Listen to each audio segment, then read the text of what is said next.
Welcome to the Imperfect Dads podcast. This is your host, Devin. We believe dads care deeply about their family and kids, but they don't always have a space to discuss what their life looks like. Our podcast is a space for dads to discuss the ups and downs of fatherhood and how they feel like they're holding it together or how they're not.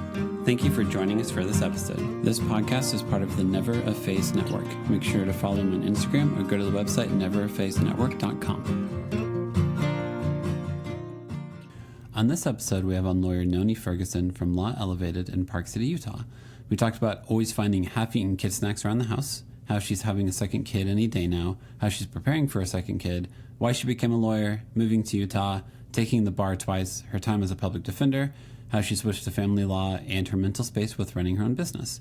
I also took the time to ask her if you are going through divorce or about to start co-parenting, what advice she would give you and what community to build around you.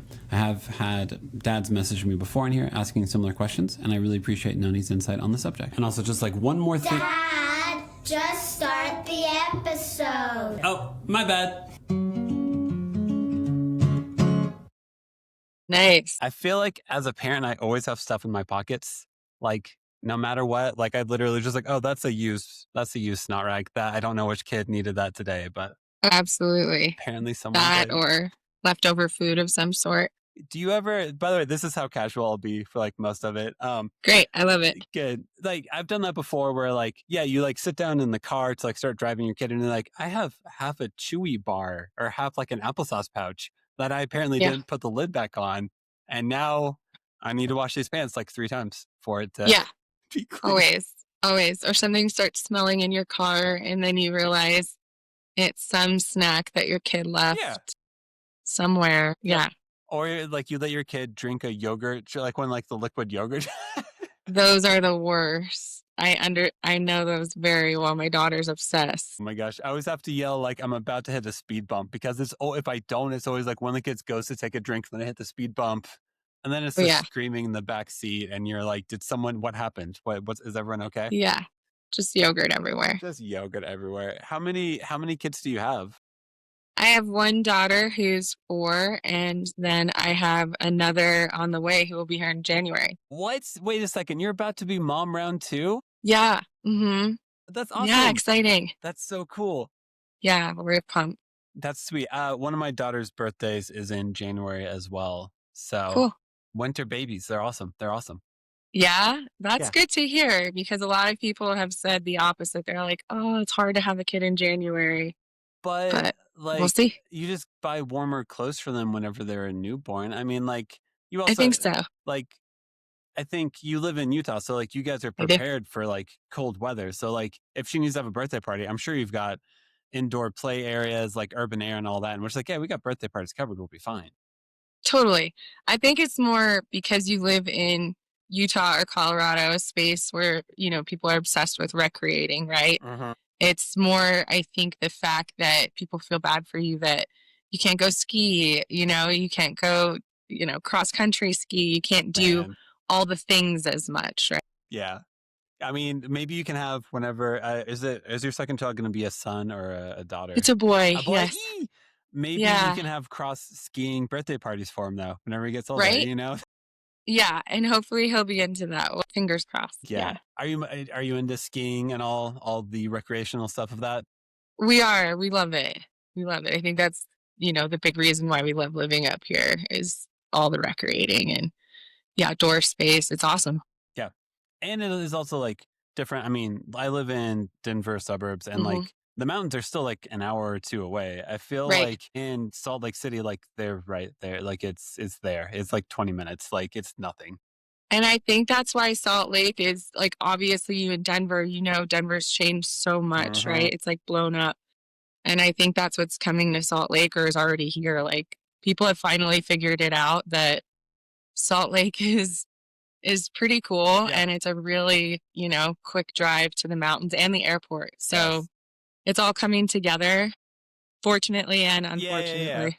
Well, also you guys Yeah. are so close to like this summer we did a big road trip out to Seattle because my brother got married, and I stopped and we saw like family in Salem, Utah.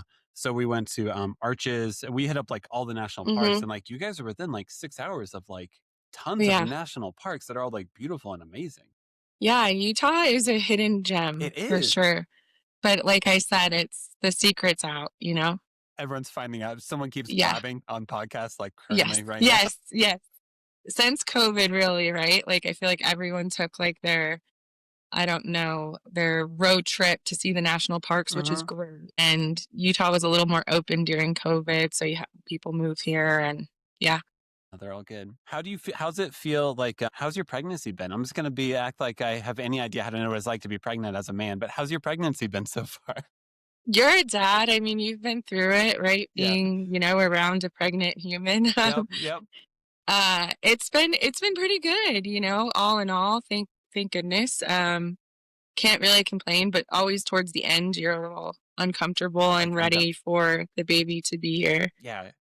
But yeah, no, I really can't complain too much about it. I don't love being pregnant. I'm not one of those people who likes it. Yeah. So I'm not going to pretend like it's been amazing, but like nothing like seriously to like complain or whine about other than I'm just not a huge fan of it, but I love the outcome. You're growing a human. It kind of takes a lot. It's tiring. Yes. It is very much so. Huh. What all have you done to like prepare for like the birth or like have you set up like the nursery for him? How are you feeling about like welcoming your son into the world? Super stoked and excited, but have I set up the nursery yet? No. Okay. Hopefully that's like Christmas breaks problem, but between it's different round two, you know, having working full time, having a toddler, just the fact that it's the second baby, I think you just don't, you know, things are going to be okay. And if, you know, you don't have the perfect sign with his name on it by the time he's here in his nursery, it'll be okay. You know, it doesn't all have to be butterflies and raindrop, you know, it'll be dust, it'll work out. Yeah. So it's a different attitude the second time around. I have 3 kids. I have a 9-year-old daughter, 7-year-old daughter, and 4-year-old son. And like, like the firstborn, like it's always funny because she's very rulesy. I get it now, like birth order and why it makes sense. Because like, our firstborn is very like rulesy, justice focused. That was because whenever she was a baby, we were like, we have to adhere to the schedule. We have to do this or else we're doing everything wrong. Right. And then with the second one, we were like, actually, do they seem hungry? No? All right, we'll just have a snack. Don't force them to eat, you know, like Yes. I don't even think it's laid back. You're more just realistic, you know? Absolutely. Absolutely. You've learned. Yeah. It's like, I didn't ruin the first one too badly. So it's like, Right. No, I'm sure. And I'm sure by the third, you're like, whatever. And so he's still alive, right? He's somewhere, Exactly. right? That's what matters. Do you come from a big family at all, or do you have a lot of siblings? I do. Like, I feel like pretty big, not big like Utah where I live standards, but I have 2 brothers. So yeah, there's 3 of us. Yeah. And we're all really close. And so I was really lucky. I love my siblings and we had a riot growing up. How about you? I have 2 older siblings. I'm the youngest of 3. Okay. So I have a older brother who lives like in Manhattan with his wife, and my sister lives in Nashville with her family. Cool. So good places to visit. Very much so, yeah. So yeah, but nice. Yeah, no, because since all my mom's side of the family is Mormon, I'm like, did you have 3 siblings? Did you have 7? Like, did you? Because like, I have one uncle who lives out there who only has 1 daughter, and it's like, I'm like, do you find any other dads out there who only have 1 kid? Because I don't know if you do. Yeah, no, I mean it's rare here, but I grew up in Fort Lauderdale, Florida, so 3 is pretty standard, you know. Yeah, even a big family. Yeah, exactly. What made you move out to Utah, or how'd you end up out there? My husband's job is what took us out here. And yeah, we've been out here ever since. So that was like, God, 10, 11 years ago. Yeah. That's awesome. Do you also find it funny to be at an age whenever you're like, was that 10 years ago? I know. I thought that was fun. No, it was 10. It was a decade. Yes, I do. Very, very much so. We're like, how long have you been doing this? How long have you been out there? How long have you been at your house? You know, you're like, Jesus. Even our dog. How old's your dog? And you're like, I can't believe our dog's that old. You know? It is. Yeah. And with even like I know whenever my oldest like went to kindergarten, like turned 5, I was like, wait, you can go to like what? You shouldn't. You're still like not this old. And now she's like almost 10, and I'm like, time stops for no one. Good to know. Glad to be here. Yeah. And especially these years, right? Like it's crazy how fast. It is. It's insane. Very much so. So tell me about your career. You said you're a working mom, yeah? Yeah. So Yeah. you're a lawyer, correct? What type of law do you practice? All that good stuff. Yeah. I'm a lawyer. I practice family law. So I own a law firm out in Park City, Utah called Law Elevated. And I have been at the law practice for about 14, almost 15 years now. Nice. Yeah. Yeah. It's good. I like it. It's not boring, No, keeps it's you not. busy. Yes. Yes. Yes. What made you want to become a lawyer? Ever since the story I'm told is like that I would always kind of debate my parents growing up and they would say she should be a lawyer. Mm-hmm. She's going to be a lawyer someday. But come high school, I that's kind of just what I thought I wanted to do. I'm more analytical, always been like a good reader, good memory. And then went to college. I played volleyball in college, so a little different trajectory. And then I don't know, a light switch went on and you're like, I'm probably not going to go to the Olympics, or be a professional volleyball player. So Yeah. I need to figure this out. And I was like, I think I really need to concentrate on school. And so I stopped playing volleyball and really got into academics and trying to do really well. Did pretty well in undergrad and went to law school. And right after law school, became a public defender in the Fort Lauderdale, Miami area. So I did that for about like 4.5 years. Yeah. And then then I moved to Utah, had to take the bar again out here and did that and switched to family law. So I've kind of been in family law ever since for about 10 years now. What was it like to take the bar twice? I feel like the bar is something where people are like, how I don't even want to take this once, let alone No, twice. God, no. You don't. It's brutal. Florida's bar is exceptionally hard. It's one of usually ranked like the top 5 hardest just because unfortunately Florida is a state where they make you study Florida law. So you have one day that's all Florida law and then you have another day that's all multi-state. So it's a very hard 16-hour, exam that I thought I would never take again. Yeah. But we moved and it is what it is. And I studied for it again and thank God passed, but I will never do it again. Yeah, that's it. If your No more. husband's like, by the way, I got a job here, you're like, has to be in Florida or down the street. These are your two Right? options. Yes. And thankfully, Utah has reciprocity with a lot of states. So Okay. it's a good bar to take. Cool. Florida has reciprocity with no one. So Florida's position is, you take our bar, you can't be a lawyer here. And because Florida has that position, other states then say, kind of, well, screw you, Florida Yeah, of lawyers, course, and you yeah. have to take our bar. Yeah, of course, which I completely understand. Fun. So, yeah.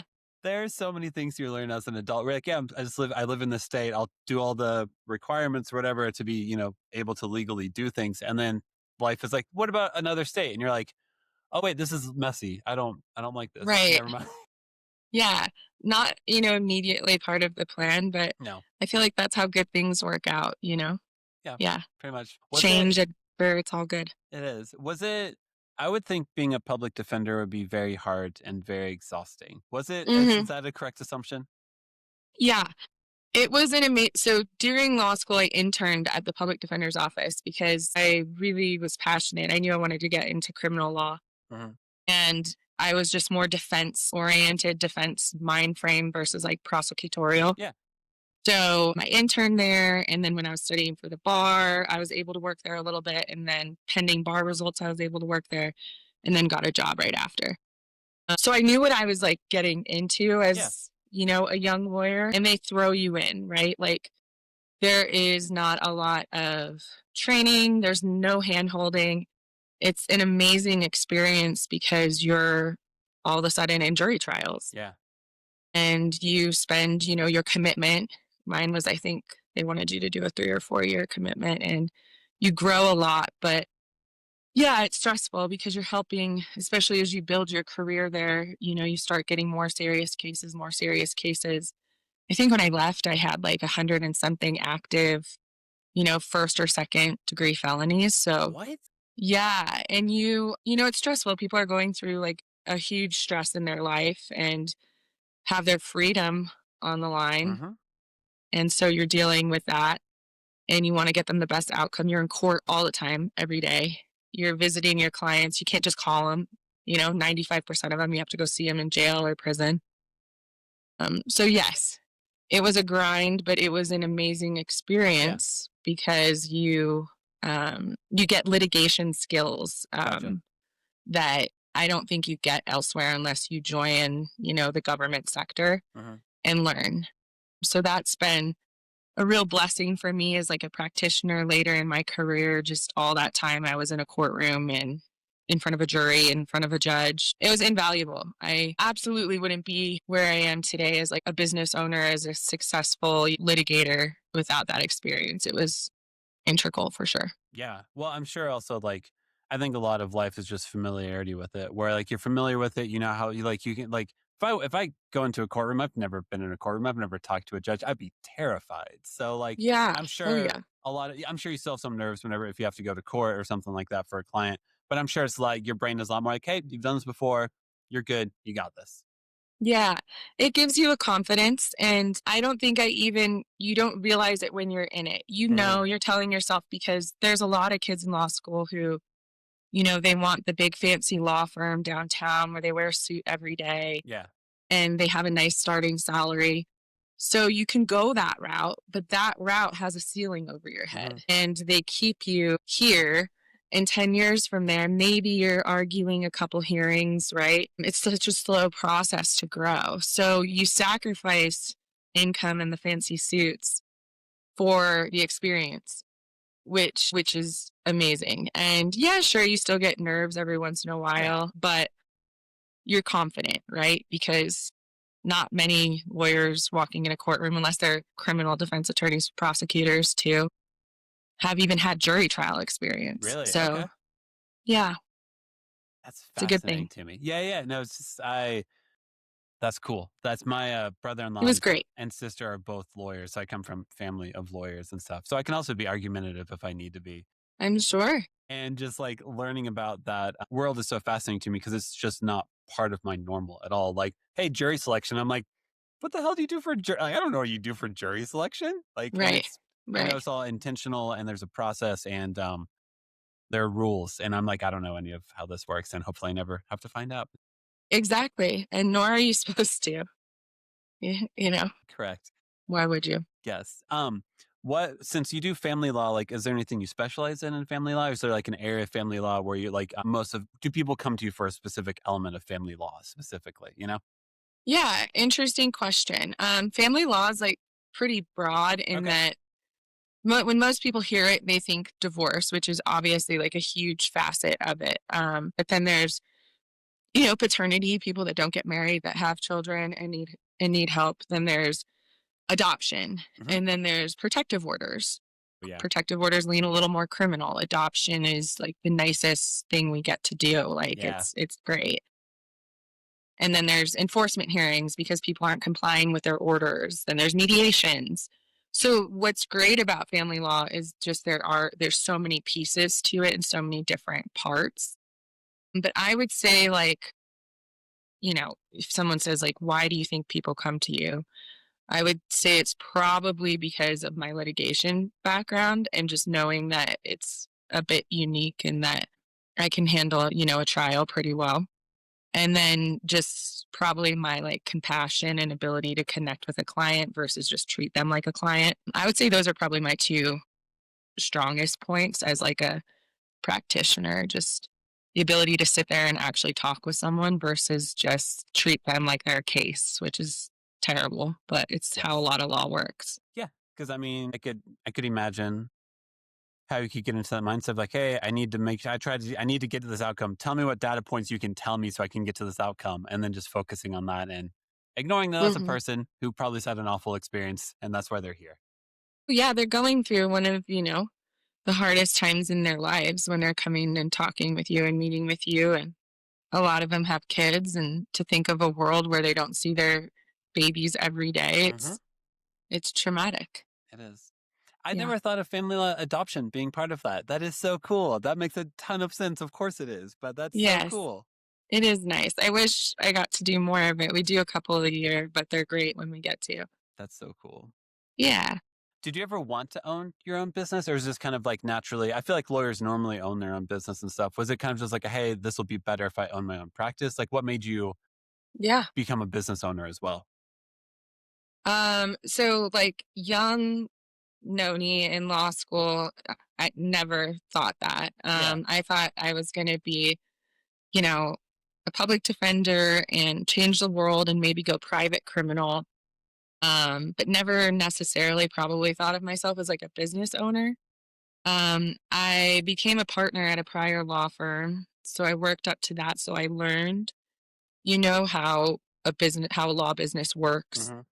which was a great experience. And then I also learned how I would do a law business and practice differently. And so that's when I went on my own. Okay. And it has been awesome. Like I love it. I love my team. I love the people who work with me, and I love being a business owner. It is a whole different thought process, absolutely separate from lawyering, Mm-hmm. and it's fascinating. Yeah. And I've definitely enjoyed it, and I've definitely enjoyed getting to, kind of figure it out with the help of a team, obviously. But no, it's been great, and I wouldn't change it. I would never, go back to anything else. That's awesome. As far as like mental space goes, I've talked to a lot of business owners, and like when you are responsible for a business, it takes up a ton of your mental space, and there's Totally. always something else you can do for your business. Yeah. Do you feel like you have found anything that's helped you whenever you're home to be mentally present at home for your daughter and stuff? Or is it just kind of constantly like, I need to do this, I need to do this? Yeah, no, great question. I would say that when I come home in the evening, what I definitely try to do is I call it like the light switch. And I think being a public defender really helped me with that because you're just, from reading like a criminal information to speaking with your client and a lot of their tragic just history as to how they got to where they are. And you have to have the ability to go home and turn that off and not bring Hmm. it home with you. Yeah. You can't think about the pictures you saw in court that day or what you read or Yeah. the traumas you heard about. You got to be able to turn it off so that you can function, right? So I think at a young age, I learned how to do that. Okay.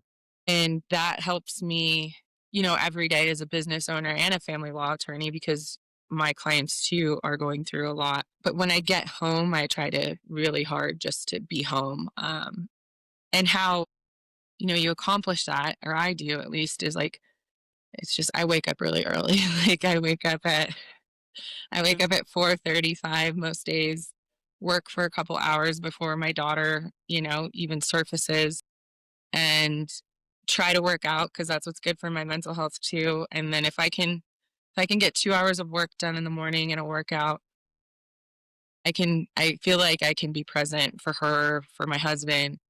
And I feel like it makes me also a better lawyer and businesswoman. So basically, that morning routine, I think, is how I cope. Yeah. Yeah. No, because I feel like at nighttime, like, oh man, trying to get a kid to fall asleep and predict when they'll fall asleep. If all three of my kids are asleep by 9, oh my gosh, that's a miracle. I'm So with you. my wife will usually wake up, yeah, 4:30 or 5 or so. I'm a stay-at-home parent. My wife works full time. So yeah, like 5 a.m. she wakes up and goes on a run, maybe glances at her email or something like that. Then when kids are starting to wake up for school around 6:30, she's not immediately like, I'm behind. Like I'm starting my day off behind. She's like, okay, I've got like the dopamine hits. I know what storm I'm walking into once I Mhm. log on. And hey, let's get these kids off to the bus. Then she works from home also. Then I'll pop downstairs and we'll get the day started. But like whenever she is like, I'm gonna do a workout after the kids go to bed, it's like, no, just I understand what you're trying to do. Just don't. It's not gonna work the way we hope it will. I'm sorry. No. Yes, I seldomly can accomplish that in the evening, I know there's people that can, and it's I don't know amazing, how. but I'm not one of them. So Yeah. I'd much rather, wake up at 4:30 Hmm. and handle it and get it out of my way than keep my Hope. fingers Yeah. crossed. Then hope that like, cause yeah, I mean, when you work full time, it is like, hey, I'm gonna. Whenever she tries to do workout at like 3:30 or something like that, there are times where it's like, hey, that one phone call you've been waiting for all day is calling at 3:15, and you're like, 100. how do I? And then people are like, set better boundaries. And it's like, but I just spent all day waiting for this. I'm trying. This is all really messy. Absolutely. Absolutely. Absolutely. And, it's the kid pickup, right? Yeah. And Oh God. Yes. activities and all of that stuff too. Yeah. So, yeah, it's wild. Yes. Does your husband work full time also? He does. Cool. Yeah. Yeah. Yeah. Yeah. When we had our second kid is whenever we did the math, looked at our stress level, and we're like, hey, might make more sense for me to stay home Yeah. because there's always Yeah. something. There's always something to take care of, something to be responsible for. And it's lucky to be able to stay home and provide stress relief to the chaos that exists. Oh, it's awesome. It's awesome. Yeah. And a lot of times it is like a cost benefit Yeah, analysis for sure. it is very much so. Yeah. As a family lawyer, you help parents figure out like co-parenting and all of that dynamics of it.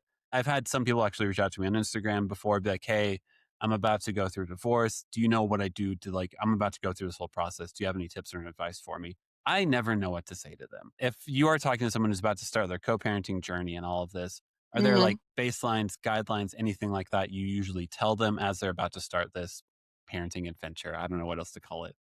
Yeah.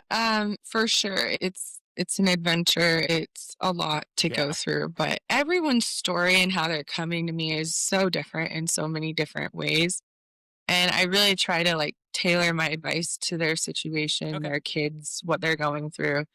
But I think if you're at that point where you find yourself when you're like, divorce is on the table or divorce is getting, we're talking about it, or that's just where I think I want to be. Uh-huh.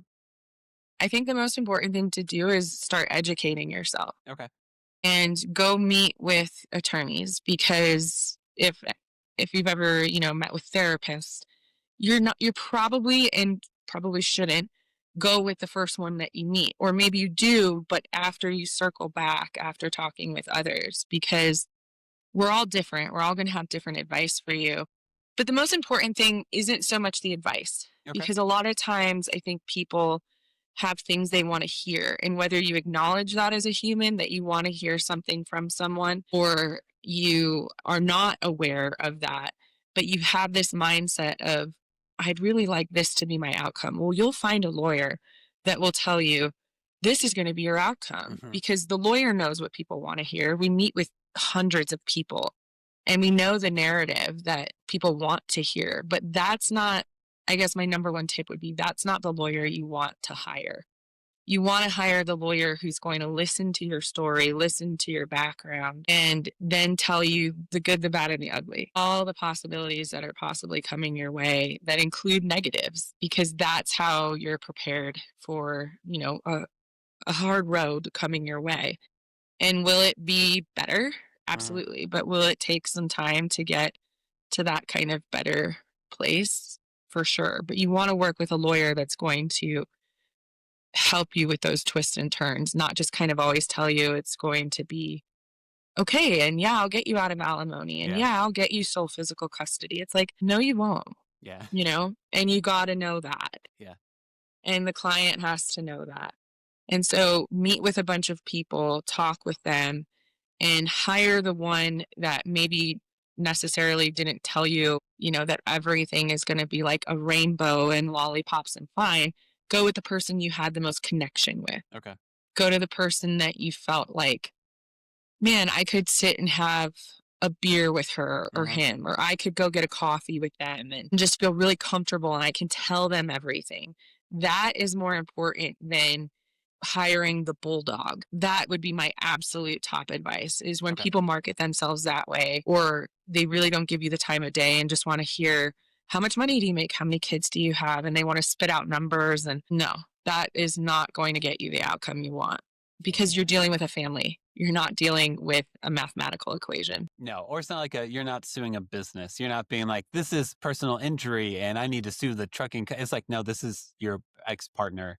And Right. if you have a kid together, you guys are intertwined. Like it's Oh, forever. forever. Yes. It's not just until they're 18. Yeah. And that's a whole thing that people don't always realize either. Yeah.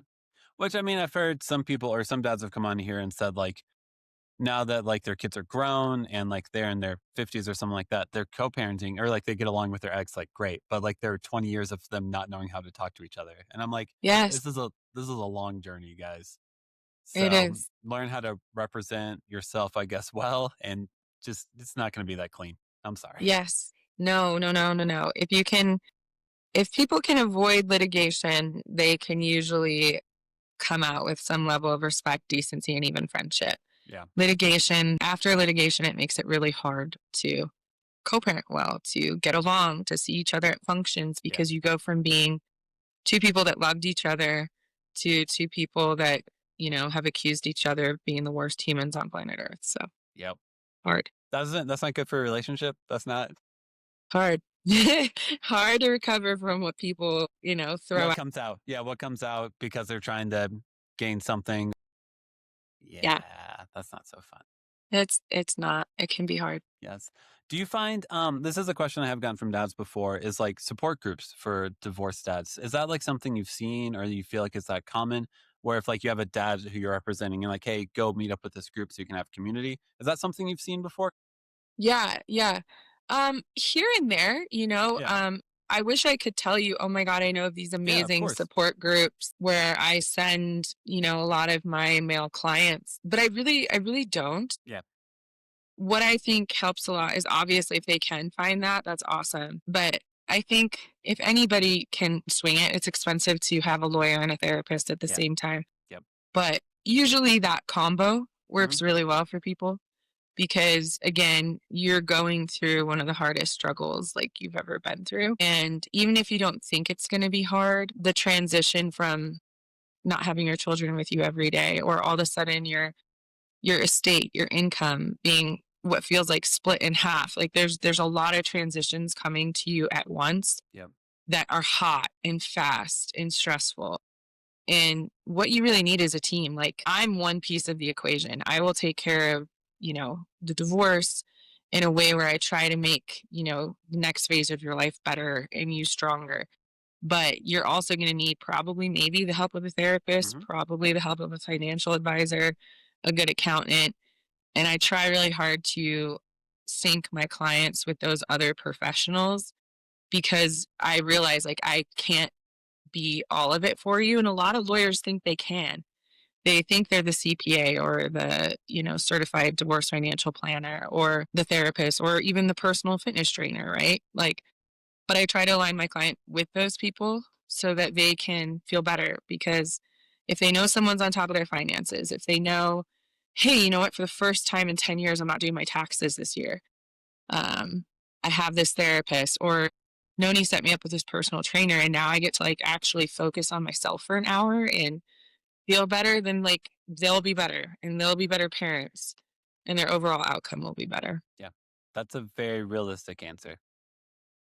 Thank Because you. like, well, because like if you I think it's easy to assume that, oh, or you already know so many intimate details about someone's life whenever you're going through that process with them, to be like, oh, hey, Absolutely. let me encourage you in this way. And it's like, actually, a therapist needs to unpack this.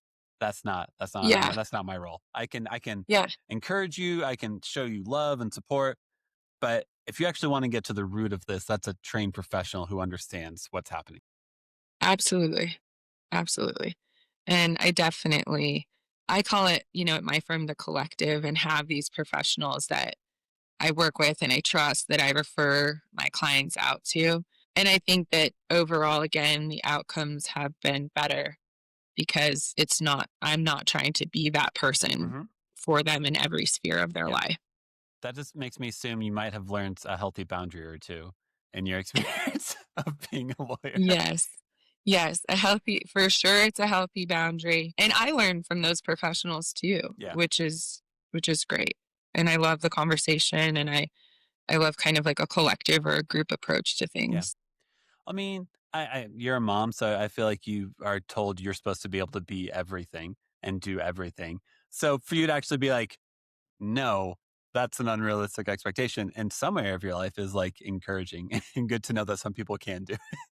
Yeah, yeah, you have to, You right? do. And I think in a relationship too, you understand, as you do. It sounds like you and your spouse have probably had those conversations too, with you staying at home, her working. Yeah. Like, you understand, like, what your significant other's strengths are Yeah. and how they make your family unit better in ways that you can't, and you try Yep. to promote that too. Yeah. Of course.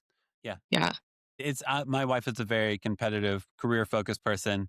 I'm whatever this is. So like it's humorous to be like a man and be like, "Do you have ambitions?" I'm like, "I'm not lazy, but I don't like sure own a company. That's fine, whatever." Hey, And like lean into it where normally like that also the like setting boundaries, understanding who you are is a huge process and you don't start there. You hopefully arrive there eventually. You do. And being that stay-at-home parent is a huge role too. Mm-hmm. Like that is not easy by any way. And I know I couldn't do it. Yeah. Totally get it. Yeah. So no. For a definite slight topic change in regards to that, do you think whenever when you have your son, like how are you going to deal with like maternity leave, taking time off work before you re-enter into the chaos of your business ownership and all that? Yeah. So my answer is like when you own a business, there is no maternity leave, right? There is no off switch. No. You are in your emails like the next day. And same when after my daughter was born, like you have to stay on top of your business. Yeah. So there is no leave there. But what my plan is to take a break when it comes to hearings and litigation and mediation, because that is, the more stressful part. But just, a small couple months and let my body recover, because I'm having a cesarean section. Okay, so I don't want to be moving, around too much, driving all over. Please don't. So I'm respecting that this time around and going to try to do a leave for a couple months from that, which will be great. And I think will be really important. And do you continue to stay in contact, with your clients and everyone through email? Absolutely. But do you give your body and mental health that break from like litigation and mediation? Yes. Absolutely. And I think it's a good thing for my clients. And I think it's obviously a good thing for myself, who will be recovering from a surgery plus, waking up all night with a newborn. Pretty much. Reminding yourself how to keep a small human alive. That's the world you're getting back into. Yes. And I feel like I've forgotten everything. So we'll see. I'll keep you posted. I mean, the only advice I'll give you from whenever you have another kid that I feel like seems the most true to me is just comfort techniques are different for every single kid. It's like everything I did to comfort the firstborn, the secondborn hated. Everything I did to comfort the first and secondborn, the thirdborn hated. So that's whenever that humiliating moment happens. I feel like also when you're the dad trying to comfort the kid, I feel like it's drastically different than the mom trying to. But that's a good humbling moment of like, my firstborn loved to be swaddled and white noise. Second one hated being touched. So it's like, this is drastic. Oh man. What's my purpose here? Yeah. You're learning and adapting. Pretty much. That's it. That's all you got to do. Yeah. For your firstborn, did you have a C-section also? I did. Okay. So you have some familiarity with that process and like hopefully what recovery will look like for you.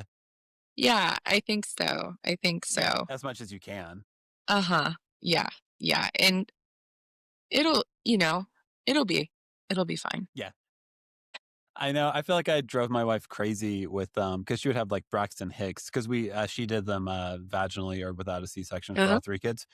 And I remember like if she had Braxton Hicks or thought she was having contractions, like, is it good? Like, how do I want to ask you if it's go time or not? Because like, do I need to call someone to get the dog? So I feel like C-section, you avoid all of that moment of like, is this false labor? Is this real labor? Do we go to the emergency room or not? Yeah. The first time our child was breached, so I was going in to try to flip her. Yeah. And that didn't go well, so we had to go into a cesarean. Gotcha. So I didn't have contractions. I didn't experience any of that. This time around, I'm not there yet, but we'll see. You still can go into labor even if you have a scheduled cesarean. True. That's true. Yeah. Yeah, it just all depends on the little human and when they want to start making it happen. Pretty much. Or it's great. I love fertility, pregnancy, birthing, all that. Just lets you immediately know like you only have so much control over like any of this. It's just like this kid seems to be growing happily and healthily inside of me, and let's keep that kid healthy and safe as much as we can. That's all that matters. Seriously. Yeah. It's a healthy baby. That's it. Yep. It feels so cliche and so dumb to say. It does. I hate it, but like that's how it's just like, nope, kid healthy, wife healthy. Cool. We'll figure it out. It'll all be good. For real. That is it. That's what it all boils down to. Pretty much. So how I end every episode is ask every guest a series of 5 questions. They aren't like rapid fire. They're pretty like kind of icebreakery and kind of fun. First question is, did you have any backup names for your kids? I know you also don't have to say the name of your son if you don't want to yet.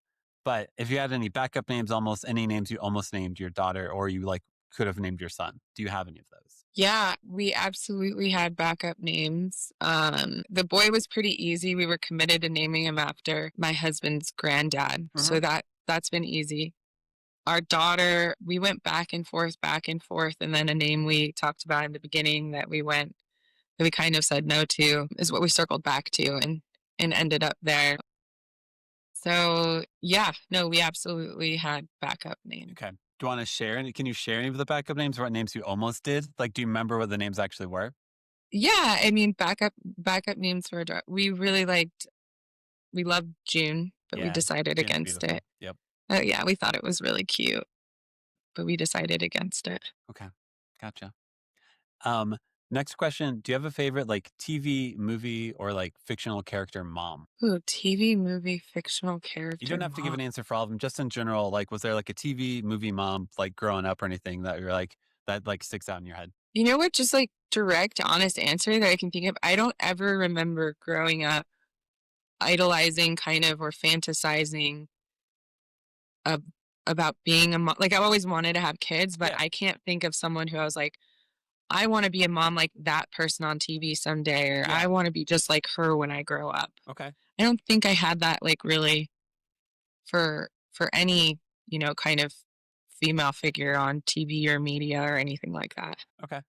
As a mom now, like, I know some people have said like Gilmore Girls, like Lorelai. Well, they'll be like, oh Okay. man, I'd hope to have like that'd be a great relationship like that. Now that you are a mom, is there any like relationship or anything like that you've seen in media where you're like, oh man, that'd be cool to like where you're like, oh, that's cool. Yeah. You know what, again? Probably You can not. say no, that's fine. Yeah. I'm not a big I have social media, right? I watch, shows, especially at night when my husband and I, when our kid goes to bed. Yeah. But I am not a big like follower of celebrity or social media. But I think like mom-daughter relationship, right, is like I just want her to grow up and be, an independent, strong, badass little girl. Yeah. And that's my focus, is not like after someone or a mirror of someone, just like her own version of that. Yeah. Hell yeah. I get that. That's awesome. Yeah. Yeah. Next question. Do you have a go-to replacement curse word? Like if you stub your toe in front of your daughter, you feel like you need to curse, someone cuts you off in traffic, or do you just say the curse word? Which is, by the way, the most common answer is you just say the curse word. I just say the curse word. I do. And yep. It's the most common Not answer. great. It's the most, whenever I said this, I thought it'd be like shucks would be the most common answer. It's just, I didn't know I was supposed to say anything else. It's just reaction. And I tend to, I'm not an angel. Like I curse from time to time. So yeah, I tend to say it, knock on wood. Like, sure, there's a couple funny stories, but we haven't had any really bad ones where our daughter repeats what we say. Not yet. Thank God. I mean, it's happened a couple of times, but it could be way worse. Yes. Like way worse, right? Yeah, no. And when the kids say it, you have, as a parent, right? You want to laugh because you're like, so hard. It's so hilarious. Good. It's so good. Yes. And you try not to and say like, hey, that's not what we say, like that's not a nice word, or we don't talk like that. And you try to correct it, but it's hard. Internally you're dying. My favorite is like my kids learning how to read.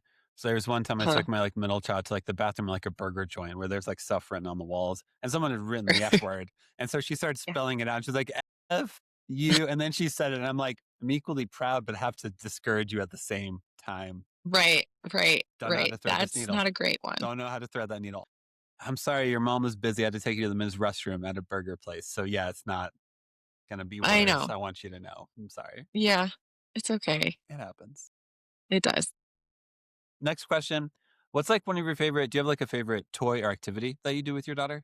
Yeah, for sure. God, so many. Yeah. But I would say our favorite one probably together is cooking. I love to cook and she loves to cook, and we bake a lot. She likes to bake more than me. I'm not a great baker, but she loves it. So I would say, besides like just the things, we all like to do outdoors as a family, like camping and hiking, skiing, those kind of things. Yep. I would say cooking. She loves it, and I love it too. Are you good? So I also do all the cooking, baking, all that stuff. I feel like I have the moments where I want to just get dinner on the table, and other times in which I am okay with the kids helping. Yes. I usually rest more in the, can I just get food on the table? I'm not a good collaborative cooker. Are you a good collaborative cooker? Because I don't know how to do that. Yeah, right? Dinners take longer when she wants to participate, Without of question. course. Yes. So definitely there's those nights where, it's like, why don't you draw a picture? Or, like, why don't we put Dora the Explorer on, Yep. right? Because I'm it's hungry. late and we need to get this moving. Yes. For sure. Of Yeah. course we have those. But then the same amount of nights where you're starting dinner at 8 o'clock, because that's life sometimes. Yep. You have the days where you get home at 6 and you're okay with it taking longer. Yeah. It's just a roller coaster. You take it as it comes. Pretty accurate. And Yeah. then last question, do you have a least favorite like kids show or song? Like if something where your daughter's like, I want to watch this one, you're like, I need to leave. I'm going to go cook dinner. Like I'm going to get out of here Right. because this show drives me crazy. Right. Yeah. I remember I had a doctor's appointment once, and it was before she was into anything, but I had to take her to the doctor appointment. I think I had like strep, I'm going to like an No. Instacare. Yeah. My husband's out of town because he travels sometimes for work. And Yeah. so I'm like, I need to do something. And I remember like hearing like, oh, mom's like Cocoa Melon and Baby Shark. So I like pull it up on my phone. Yeah. Yep. And I'm like, oh my God, What this if I- is so no, bad. so bad. I let her watch it for that appointment. And pretty much after that, I'm like, okay, there will be no more Coco ever or Baby Shark. Yeah, those two. Otherwise, like, That's I fine. feel like what she likes is like Dora and Yeah. Daniel the Tiger and Spidey. Spidey's the Spidey one and that his she amazing likes right friends, now. yes. Yeah, yeah. All those I feel like are whatever. I'm Yeah. pretty fine. Same. They don't bother me. I think every parent has a moment of, there's a doctor's appointment, kid can't sit still. And you're like, fine, you can watch something on my phone. And they pull up Cocomelon and it's like a 30-minute YouTube video that Oh my God, it's changes so the bad. scene every 15 seconds. And you're like, Yes. this is awful for my attention span. This can't be any better for yours. And then you go home and like kind of research it. You're like, oh, what did I do? Yeah. And then everything's like Cocomelon is the devil for your child, I just gave them a drug. Exactly. So I could. You're like, wow, Coco has been studied. Good. It has been. Yeah. But hey, I had a friend who did that where like, whenever if his kid would wake up and his wife would still be asleep and he'd be like, how do I keep you quiet? I'll put on Cocomelon. I don't care. And then he looked into it and he's like, I just want my wife to be able to sleep. What do I do? Yeah. Yeah. And I feel like most parents have had their Coco moment and then you're like, okay. That's not the one. I'm good. I'm good. I can't go back. No. I'm shocked it's still like, we all resort to it because you hear about it. Huh? But I guarantee you I won't show it to my second kid. No, you won't. Yeah. There's the mistake. Like, the firstborn will go up to him whenever he's older and be like, there's a thing called Cocomelon. It appeared once and I've never seen it since. No, you won't. And sometimes she'll see it because they know it. Oh, it's everywhere. Yeah. They know Coco. And she'll like, it'll pop up on the TV or something and she'll be like, Cocomelon? I'm like, nope, hard no. Not on our TV. That's not the one you get to watch. The worst is, so I've had, since my kids are a little older, they'll do like play dates or sleepover somewhere. And then they'll come home and be like, I want to watch Jessie. And I'll be like, we don't have Jessie. And they're like, Jessie's on Disney Plus. I know exactly where it is. And I'm like, well, yeah, I'll get you there. Yeah. Yeah. I don't want to watch a Disney Give me the sitcom. Apple remote, Dad. I can do it. Pretty much. That's also just, I know you already know that, but like, that's a fun future for you when your daughter's like, no, I know you're lying. Cocomelon's on YouTube. I can see it from here. Yeah. Oh no. Already. She's like, hey, why don't you like teach me my password to like the iPad? And I'm like, no. No, thank you. Not happening. No, thank You're you. not getting that. No good comes of this decision. Kid. No. Well, no. not for me. For you, a lot of good because you get to entertain yourself endlessly. It won't happen. It won't happen at all. And then last thing I have for you is just moment for self-promotion. Like for your, like, what's your law firm? How do we find it? I don't know how many listeners we have in Utah, but like self-promote yourself, all that good stuff. Yeah, my law firm is Law Elevated, and we're located in Park City, Utah. And, we have a great team behind us. And if you want to learn more, you can check us out on our website at law-elevated.com. We're on social as well, and maybe we can't help in Colorado and other states, but we can definitely be a resource and try to connect you with people we know out in Colorado, which we do, other states if we can. Cool. Awesome. And good luck with your C-section. I hope Thank you. everything goes well. I'm excited for you to be able to hold your son because birth is so sweet. There's so many good things. I That come can't with it. wait. It's awesome. Yes. Thank you. For the most part, thanks for spending time with me. Thanks for me learning about your Okay. life. Thanks I really for appreciate having it. me. Of course. Yeah. Enjoy Bye. your day. Nice meeting you. Nice meeting you too. Bye. Bye.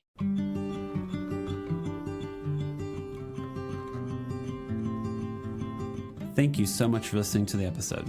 Make sure to follow us on Instagram, TikTok, and YouTube at the Imperfect Dads Podcast. And make sure to give us 5 stars wherever you listen to us. Music, editing, and production is all done by me. Make sure to tune in on Mondays and most Thursdays for new episodes. This podcast is part of the Never Effaced Network. Make sure to go to nevereffacednetwork.com to learn more about them.